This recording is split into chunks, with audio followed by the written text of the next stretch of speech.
Hello दोस्तों, आपका स्वागत है तिरनेस क्लासेस टी फॉर यू में। तो आपको पता है कि यहाँ पर डेली करेंट अफेयर का सीरीज चला जा रहा है, जिस सीरीज का नाम है आपका करेंट अफेयर का टॉनिक सीरीज, जो आपको 5 मिनट में 10 क्वेश्चन कराया जाता है। और आपको पता है कि बीपीएससी टीआर 4.0 मई में आ रहा है और उसमें लगभग 1 लाख प्लस वैकेंसी रहेंगे। अगर आपको एक सीट पक्का करना है तो करेंट पढ़ना ही पड़ेगा, क्योंकि अब 5 मिनट में 10 क्वेश्चन कराया जा रहा है और डेली बेस पे कराया जा रहा है। और करेंट आपको लगभग मतलब करेंट बनाना है 16 से 20 प्रश्न अगर बनाना है, 16 से 20 प्रश्न 20 प्रश्न करेक्ट करना है, तो आपको एक ईयर यानी एक साल पिछली एक साल का आपका करेंट अफेयर देखना पड़ेगा।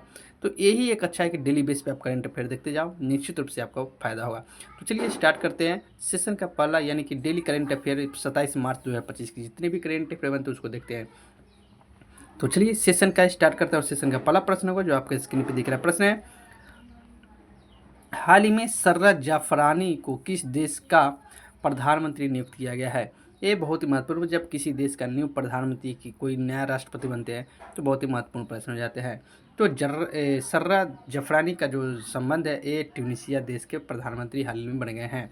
चलिए नेक्स्ट प्रश्न में चलते हैं। नेक्स्ट प्रश्न है, हाल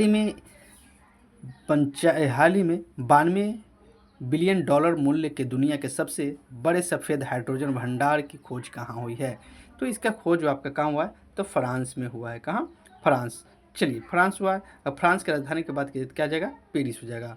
चलिए नेक्स्ट प्रश्न में चलते हैं। नेक्स्ट प्रश्न है, हाल ही में आर के श्री राम कुमार को संगीत कलानिधि पुरस्कार के लिए चुना गया। इनका संबंध किससे है? मुझसे मतलब पूछा जा रहा है कि जो कलानिधि पुरस्कार मिला है किसको, तो ये श्री राम कुमार को मिला। तो इनका संबंध किस क्षेत्र से, यानी किस चीज़ क्या चीज़ में बजाते थे? तो वायलिन बजाते थे। क्या बजाते थे?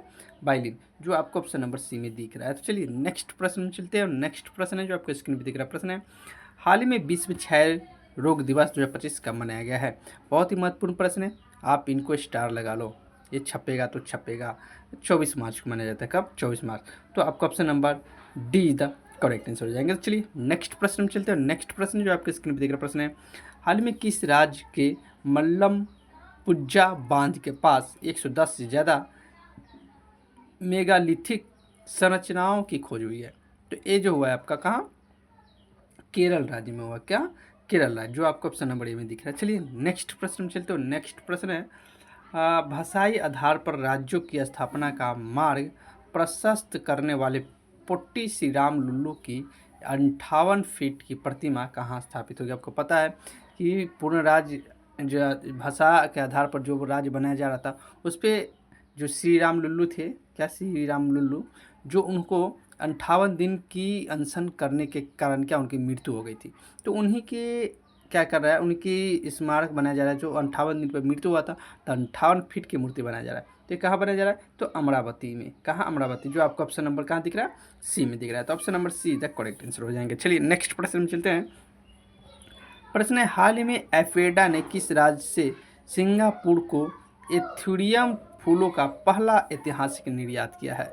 तो ये जो किया आपका मिजोरम ने किया है। किसने? मिजोरम, जो आपको ऑप्शन नंबर ए में दिख रहा है। चलिए नेक्स्ट प्रश्न में चलते हैं। नेक्स्ट प्रश्न है, हाल ही में SRFI इंडियन टूर 2025 में महिला एकल खिताब किसने जीता है? तो एक खिताब जीता आपका किसने? अनाहत सिंह ने जीता है। किसने? अनाहत सिंह, जो आपका ऑप्शन नंबर किसमें दिख रहा है? ए में दिख रहा है। चलिए नेक्स्ट प्रश्न में चलते हैं। नेक्स्ट प्रश्न होगा जो आपको स्क्रीन पर दिख रहा है। प्रश्न है, हाल ही में पर्पल फेस्ट 2025 का आयोजन कहाँ हुआ है? तो पर्पल फेस्ट 2025 के आयोजन के बाद क्या जा रहा है, तो ये आपका नई दिल्ली में हुआ। कहाँ? नई दिल्ली, जो आपको ऑप्शन कहाँ दिख रहा है? सी में दिख रहा है। चलिए नेक्स्ट प्रश्न में चलते हैं। नेक्स्ट प्रश्न होगा जो आपको स्क्रीन पर दिख रहा है। प्रश्न है, हाल ही में अंग्रेजी भाषा श्रेणी में साहित्य अकादमी अनुवाद पुरस्कार 2024 के लिए किसे चुना गया है? तो ये जो चुना गया है आपका ऑप्शन नंबर जो ए दिख रहा है ना, हजारों ख्वाहिशें ऐसी, मतलब इसका अकादमी जो इसे पुरस्कार दिया गया है, ये चुना गया हजारों ख्वाहिशें ऐसी के क्या गया, इसको दिया गया। चलिए आज को हम बकर में एक प्रश्न दे रहा हूँ। प्रश्न क्या है, हाल ही में अंग्रेजी के आधिकारिक भाषा के रूप में किसने नामित किया? अगर इसका आंसर पता है तो कमेंट के माध्यम से जरूर बता दीजिएगा। चलिए वीडियो अच्छा लगा हो तो हमारे चैनल का नाम है तिरनेस क्लासेस टिप फॉर यू। क्या नाम है?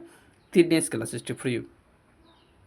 तो आप इनको सब्सक्राइब कर लीजिएगा, वीडियो को लाइक कीजिएगा और ज़्यादा से ज़्यादा शेयर कर दीजिएगा और चैनल को सब्सक्राइब करके रख लीजिएगा, क्योंकि यहाँ का पल पल का अपडेट और डेली बेस पे करेंट अफेयर कराया जा रहा है, जो 5 मिनट में आपको कितना 10 क्वेश्चन करा जाए। तो जो बीपीएससी टीआर फूड पंजे में यहाँ से 16 से 20 प्रश्न आने की संभावना है और निश्चित रूप से छपेगा, आपको मेरिट में नाम लाने का काम करेगा। तो वीडियो देखने के लिए बहुत बहुत धन्यवाद।